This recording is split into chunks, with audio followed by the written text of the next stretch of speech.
Hola, ¿qué tal? Buenas tardes, buenos días. Acá en el siguiente video le vamos a dar un breve resumen de cómo es la madera estructural, cómo es el acero estructural y las relaciones que hay entre. En este gráfico vemos un pedazo de tronco con sus 6 componentes. El componente más externo es la corteza, lo que todos vemos. Después le sigue los anillos de crecimiento, después el cambium, la albura, el duramen y el corazón. Como la madera y sus derivados están formados principalmente de celulosa y lignina, los cuales se componen de carbono y oxígeno. Estos componentes, si bien son muy combustibles, pero en la madera no son combustibles, precisamente son todo lo contrario. La madera tiene un buen comportamiento contra el fuego. Sin la presencia de llama, la madera necesita una temperatura en la superficie mayor a 400 grados para arder. Esto quiere decir que en la superficie tiene que haber más de 400 grados sin haber llama. Y si hablamos de una llama, tiene que haber más de 300 grados en la superficie.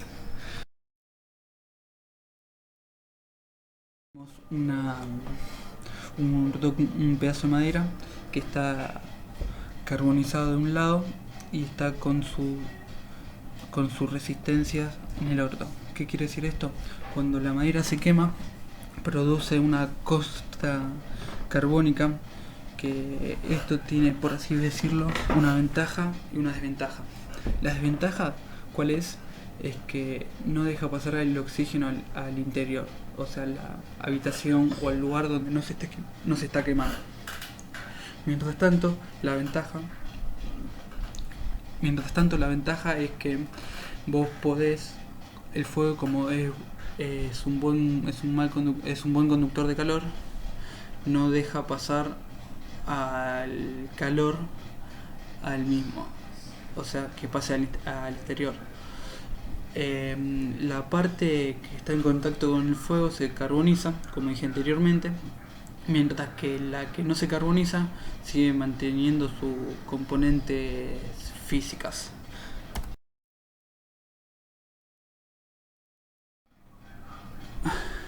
Acá tenemos un pequeño cuadro comparativo que compara la madera, el acero y el hormigón. Y dice rapidez de ejecución. Y en la madera dice alta. ¿Por qué dice alta?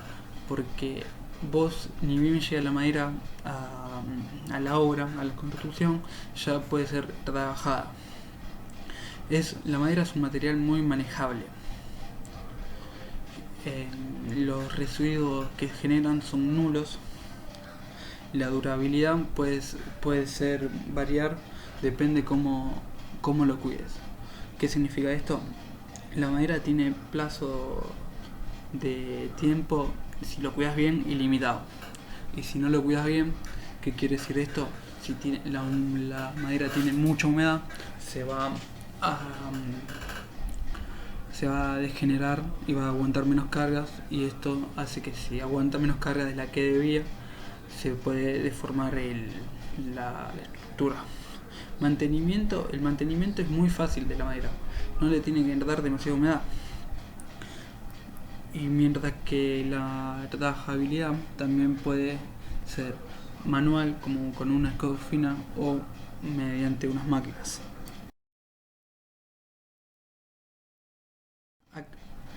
Acá vemos cómo se comporta la madera con la ecología, con el medio ambiente.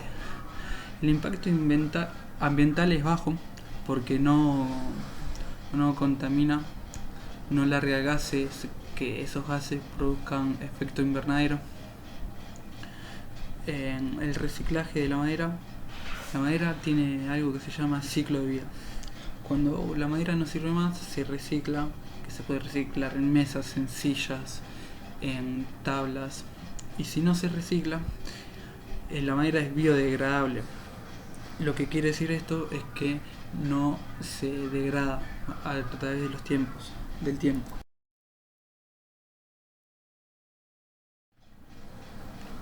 Las casas de madera proporcionan una agradable sensación de confort en sus habitantes. Esto es debido a que la madera mantiene un equilibrio higroscópico con el medio tomando o cediendo humedad hasta alcanzar un equilibrio, como mencioné anteriormente. Por dicho motivo, la presencia de madera en una vivienda regulariza la humedad. La humedad afecta a la madera en sus propiedades mecánicas, sus dimensiones y por supuesto a su durabilidad. Una forma práctica de medir y controlar el contenido de humedad de la madera es mediante el uso de higrómetros portátiles. Estos instrumentos permiten medir el contenido de humedad en la madera basado en sus propiedades eléctricas en el medio interior. La madera es un material que presenta una buena absorción de las ondas acústicas, lo que se traduce en una reducción de la reverberación de las ondas sonoras, en una mejora del confort acústico interno del edificio. La madera es un buen aislante térmico, como dije anteriormente, lo que reduce el consumo de energía en los edificios.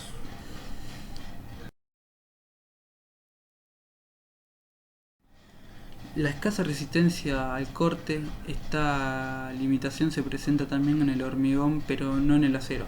El bajo módulo de elasticidad, mitad del hormigón y 20 veces menor que el acero. Los valores alcanzados por el módulo de elasticidad inciden sustancialmente sobre la deformación de los elementos resistentes y posibilidades de pandeo. Este valor neutraliza la parte de buena resistencia a la compresión paralela a la cual se ha hecho referencia anteriormente.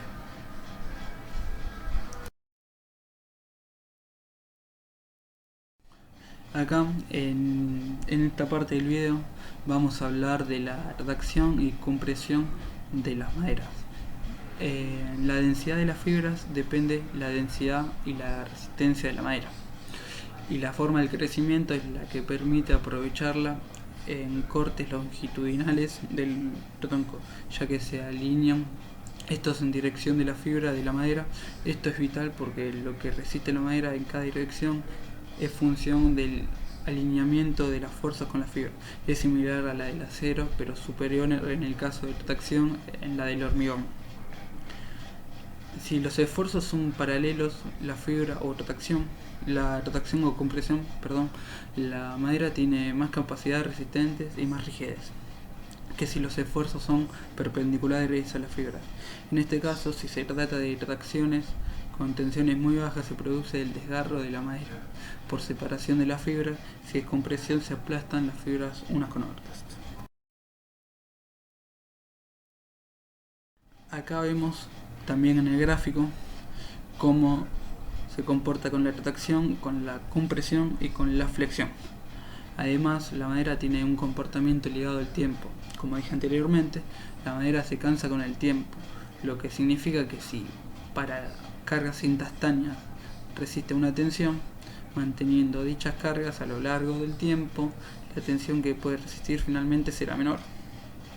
Es decir, que si para una carga instantánea la madera se rompe, si es con una carga mantenida a lo largo del tiempo, hará una falta una carga menor a la anterior para que se rompa igualmente. Las deformaciones instantáneas al cabo del tiempo y sin que no aumente las tensiones acaban por aumentar espontáneamente una cierta cantidad que depende de la humedad del ambiente. Para ambientes secos, la deformación espontánea a lo largo del tiempo ronda un incremento del 60% sobre la deformación instantánea inicial. Para ambientes húmedos, el incremento es del orden del 200%. Esto quiere decir que es más de 3 veces la deformación inicial.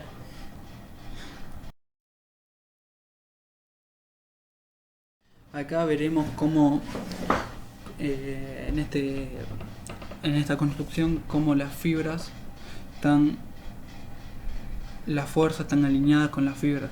Esto es lo que hace que no haya roturas ni fisuras.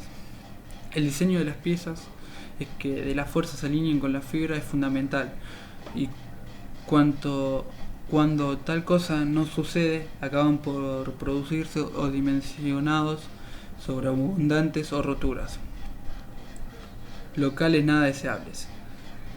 Lo mismo sucede con las deformaciones, que son mayores cuanto menos se alineen los esfuerzos con las fibras.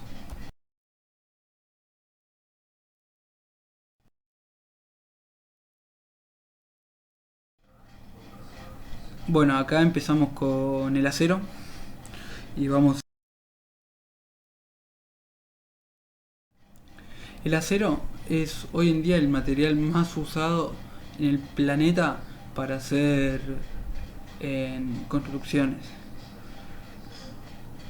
Las grandes ciudades que se te venga a la mente, por ejemplo Dubái, Tokio, Nueva York, están construidas a base de acero. Gracias a las características de este material se pudieron concretar las obras e ideas arquitectónicas más ambiciosas, como por ejemplo el Capital Gate, que está en Abu Dhabi. Las características como material de uso en la construcción son relativamente altas capacidades de transmitir calor, corriente, su bajo peso y las capacidades ante la aplicación de esfuerzo de tensión, como retracción, compresión y corte. El acero estructural se fabrica a través de un proceso de laminado en caliente. Se emplea en todo tipo de estructuras y posee un límite de fluencia de 200 MPa. 200 MPa quiere decir a cuánta presión se rompe.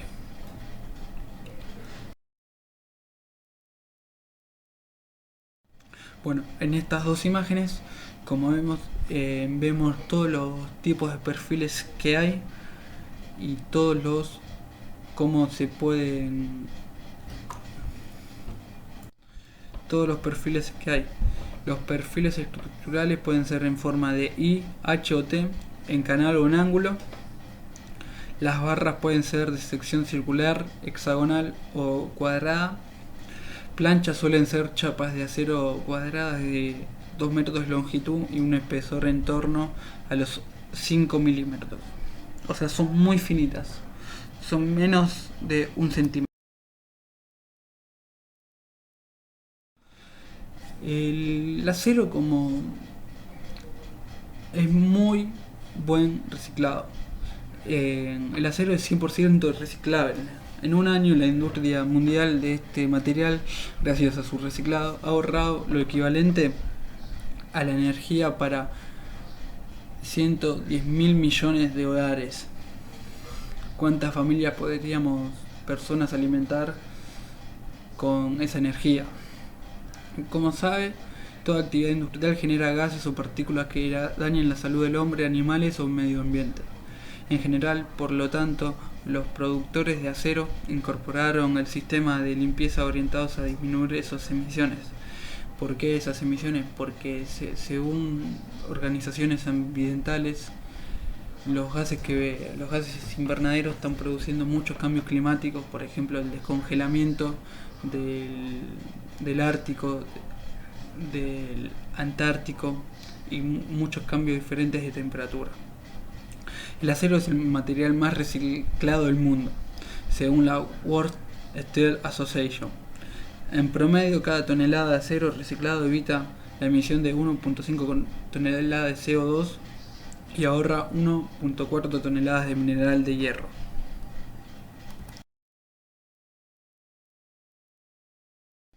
Acá, como vemos, el acero es muy buen trabajable y es fácil de transportar. ¿Por qué? Porque nada más para su transporte necesitas un camión y 2 grúas que lo saquen del camión y lo pongan en obra. Los aceros pueden hacerse in situ, que sería hacerse en la misma obra, en la misma construcción, o venir prefabricados de talleres, traídos también mediante camiones. Lo único que haría falta hacer en obra, si vienen prefabricados, es unir todas las partes de acero mediante... Las uniones se pueden hacer mediante 4 procesos, por así decirlo. El proceso de soldadura, el proceso de conexiones apernadas. Estas dos antes mencionadas son las más utilizadas. Después también podemos tener las opciones de remaches en caliente o tornillos. Eh, Esto, si bien ninguna de las cuatro modifica el clima, o sea, ¿qué quiere decir esto? Que la soldadura, los tornillos, los remaches en caliente y las conexiones apernadas, llueve, truene o diluvie, se puede hacer igual las uniones. Las desventajas que tiene los tornillos, los remaches en caliente y las conexiones apernadas, que tienen que ser muy tiene que ser con mucha exactitud y con mucha prolijidad. ¿Por qué? Porque una mala conexión puede hacer caer al edificio, puede hacer caer el puente.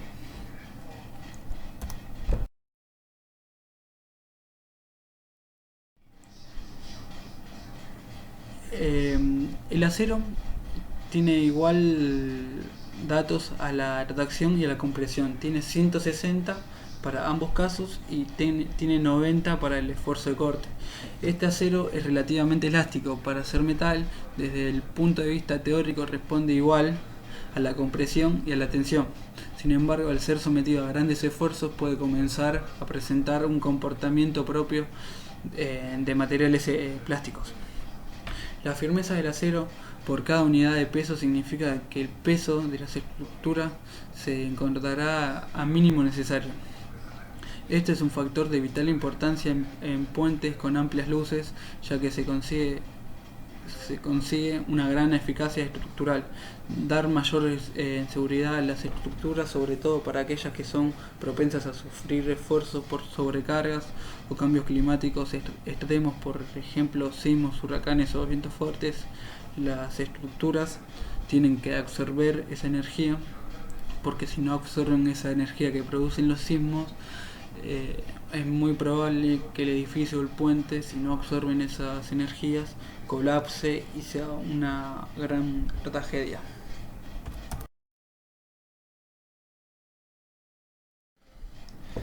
Acá en el siguiente gráfico vemos cómo es la tenacidad del acero y la ductilidad. La ductilidad es la propiedad de soportar grandes deformaciones sin fallar al estar sometido a altos esfuerzos de tensión. La naturaleza dúctil del acero estructural hace que puedan fluir localmente, evitando así fallos tempranos. La tenacidad del acero es elevada. La tenacidad es aquella propiedad de un material para absorber grandes cantidades de energía, por ejemplo, para doblarse, romperse o ser molido.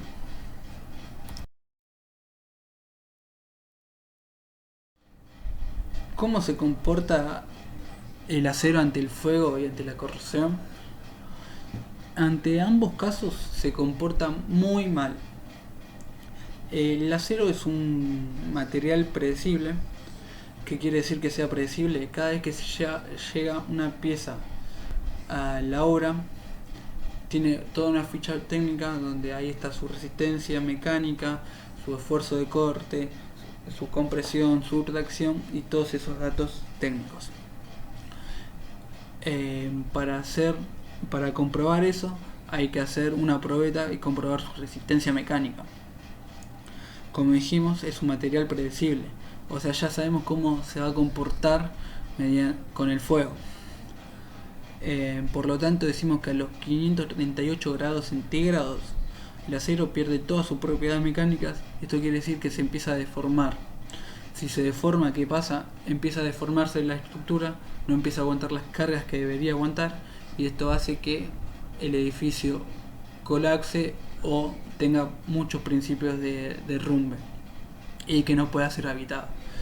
Si hablamos de la corrosión, todos sabemos que el agua y el oxígeno corroen al acero y a los principales metales.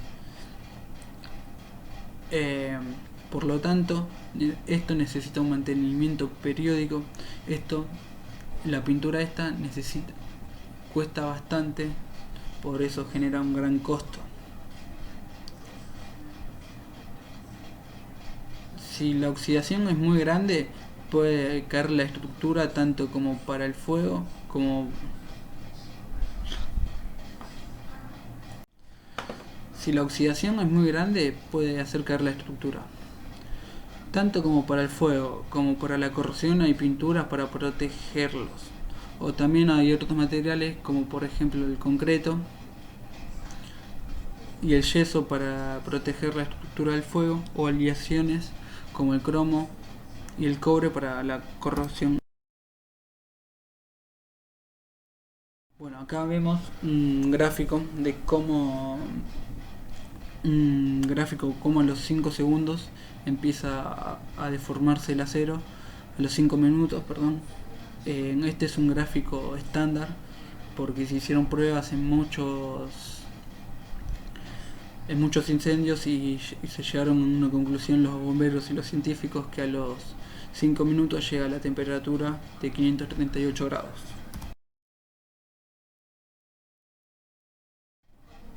Entre más esbeltos sean los miembros a compresión, mayor es el peligro de pandeo.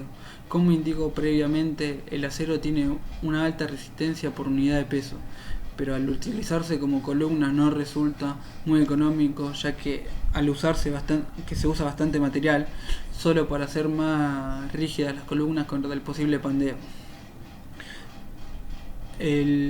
Cabe la posibilidad de usar perfiles que tengan dentro de sus propiedades grandes momentos de inercia, abundando mitigar esta desventaja.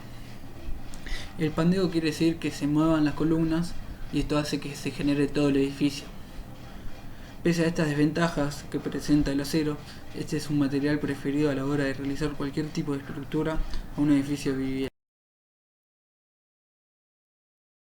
La conclusión que llegué después de este PowerPoint es que el acero tiene una gran resistencia, además es aconsejable en zonas donde pueden haber sismos, huracanes, vientos fuertes, pero lo que más me sorprendió es que su comportamiento al fuego, porque si bien sabía de que era un material malo contra el fuego, no pensé que su deformación era tan temprana. En un incendio, como mencioné anteriormente, solamente tarda 5 minutos en deformarse. Yo pensaba que te daba más tiempo para escaparte y si ocurría algún incendio. Con respecto a la madera,